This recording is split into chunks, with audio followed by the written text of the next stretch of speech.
friends, and welcome back to the Aviator's Den. We have already given the Ben Holladay 6-year bottled and bond a no-notice check, but today we're going to spend a little more time looking at the label, figuring out what information is on the label, if there's actually a lot on this label, and then diving into the details, the tasting notes that I took from this, a little more than what we saw on that 1 minute no notice. So just real quick, so this is the Ben Holladay 6-year bottled and bond Missouri straight bourbon whiskey. All right, so we've got on here that the distillery has been on site since 1856. I will tell you right now that this is a very transparent brand at this point, and the amount of information that is available for this single bottle of bottled and bond bourbon is phenomenal. So the distillery has been on site since 1856. Go out to their website, check it out. I'll leave a link down in the description below. The amount of information, the story behind this is amazing. Ben Holladay at one time owned a stagecoach company, sold that off. At one time, I believe he owned the Pony Express.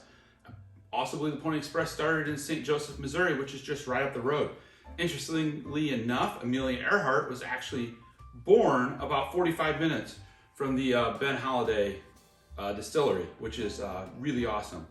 But the first thing that came to my mind is, all right, we call this Missouri straight bourbon whiskey. So I had to take some notes because, like I said, there's a lot of information here.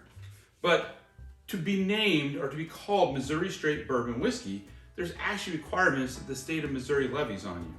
That this whiskey has to be mashed, fermented, distilled, aged, and bottled in Missouri.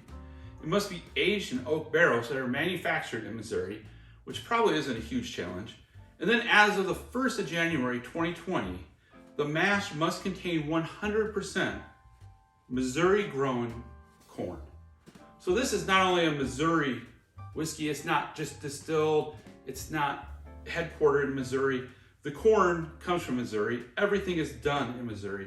On top of that, we've got the bottled and bond, which means it's distilled, aged, and bottled on the same location, which we'll dive into that here a little more. Now, what's interesting to me is I'm not aware of any other states that levy this stringent of requirements to be named a bourbon after that state. But the first AVA, so if you're a wine drinker, you know AVAs, vintner type areas. So the first AVA in America was actually in Augusta, Missouri in 1980. So kind of the wine standards of the United States started there in Missouri. So we have a new standard here with a bourbon, or a new level. There's a lot of standards already, but we can get into that at a later date. So what else is on the label? So interestingly enough, we see that this is distilled in fall of 2016 and bottled on March 9th, 2023. We've got the aged 6 years in new charred oak barrels. And then we've got the rick house information and where the floors come from for this release. So interestingly enough, each release is going to be slightly different, or there may be some nuances that we see. This is the first release. I believe this was the 7th or 8th total release, but the first release that did not include any barrels from the 5th floor. I believe that 68 barrels were dumped to make this and also the rick house from the March 2023 timeframe. And here again, you can go to the Distiller's Journal on the Ben Holladay website and get all of these details.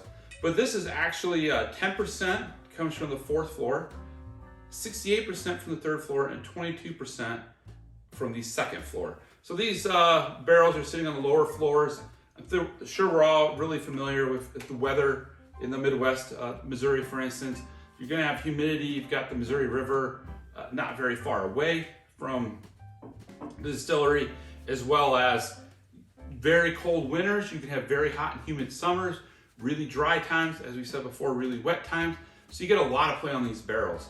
The other interesting thing to note, or maybe just put a pin in it, is bottled and bond, you can release it 4 years. This stayed for another 2 years. So if I recall my numbers correctly, I think the Angel share was 30.2%. Again, in Distiller's Journals, they share how much evaporation there was on average on those 68 barrels that they dumped.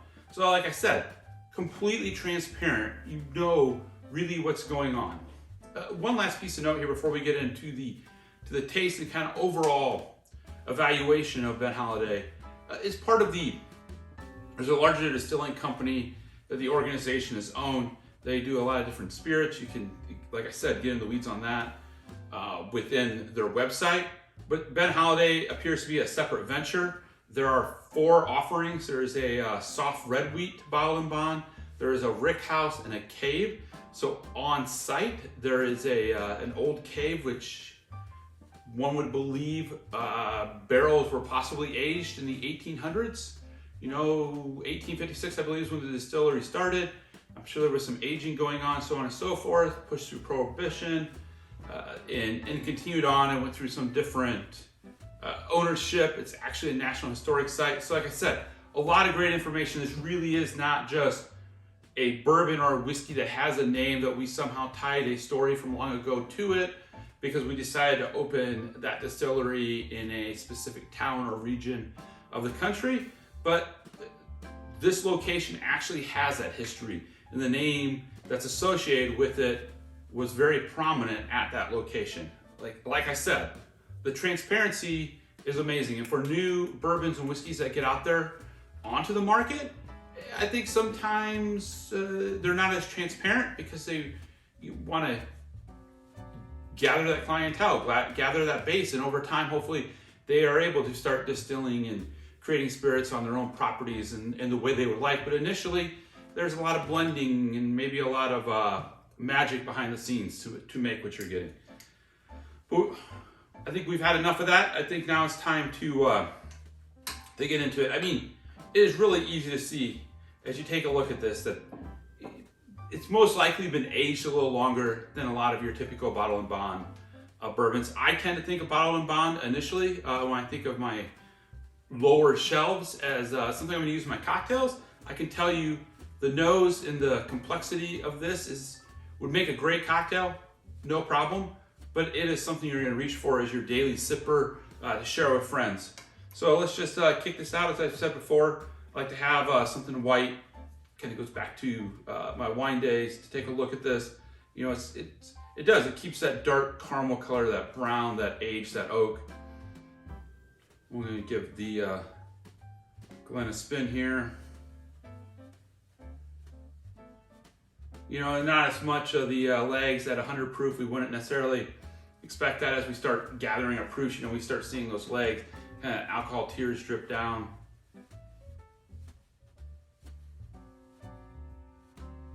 And you get the oak, maybe a clove. You kind of get that. I like to think of it as a dark caramel. So this is the caramel you've taken the time to create that deeper flavor. It doesn't have that raw kind of sugar, kick you in the face sweetness, but that more complex type sweetness that you would expect to get. Maybe a little maple syrup to it. I honestly get that winter baking cinnamon roll. You woke up on that, that snowy day, 2 fresh cinnamon rolls coming out of the oven. But I think enough. On the nose, let's give it a taste.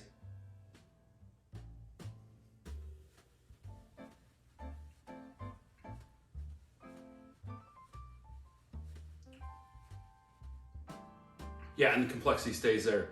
It's got a nice long finish. You kind of get some deep cinnamon kind of towards the back of your throat. You get that good 100 proof burn, let's call it, all the way down. There isn't a kick up front. It just kind of continues. It's nice and long. The baking spices definitely sneak up on the end up front. The oak, maybe a little tobacco, leathery. Here again, that deeper dark caramel. It isn't that toffee, sugary, I'm getting to overly sweet type, which a lot of times with maybe younger bourbons, I tend to get that. It definitely does not disappoint. As I said, is 100 proof. A great everyday sipper. It's not going to take you over the top. It would be fantastic in an old fashioned, or really anything that you're looking to, any type of cocktails maybe you want to try this winter. It would probably make a fantastic hot toddy.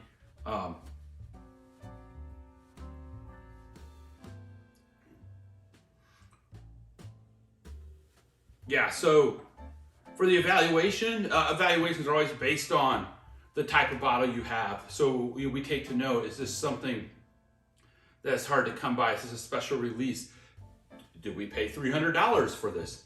We paid $50 for this, which today is kind of the entry level for something that's an everyday sipper. I think this is above that. I would give this a Q1 with no hesitation of any downgrades. It's ready for flight. It's ready for you to go out and try. You should buy a bottle of this, share it with friends, keep it on your shelf for an everyday sipper. I think, for the next year or two, this is definitely something that we should be looking to reach out for. I'm excited.